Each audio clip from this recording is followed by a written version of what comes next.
அரசியலமைப்பு உரிமைகள் பற்றி அனைத்து உரத்த பேச்சுகளும் இண்டி கூட்டணியினருக்கு வெறும் சொல்லாட்சி மட்டுமே. அவர்கள் அரசியலமைப்பிற்கு அச்சுறுத்தல் விடுக்கின்றனர் என தமிழக பாஜக முன்னாள் தலைவர் அண்ணாமலை குற்றம் சாட்டியுள்ளார்.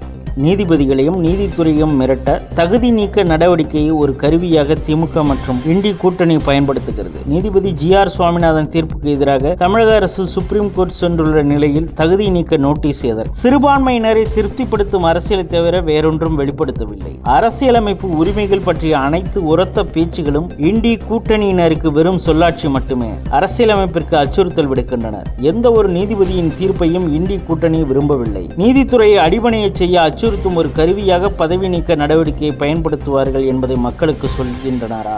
அரசியலமைப்பிற்கு இதைவிட பெரிய அச்சுறுத்தல் என்ன இருக்க முடியும்? திமுக மற்றும் இண்டி கூட்டணி மீண்டும் ஒரு முறை தங்களுக்கு பிரிவினைவாத அரசியல்தான் முதலில் என்பதை நிரூபித்துள்ளன என அண்ணாமலை தெரிவித்துள்ளார்.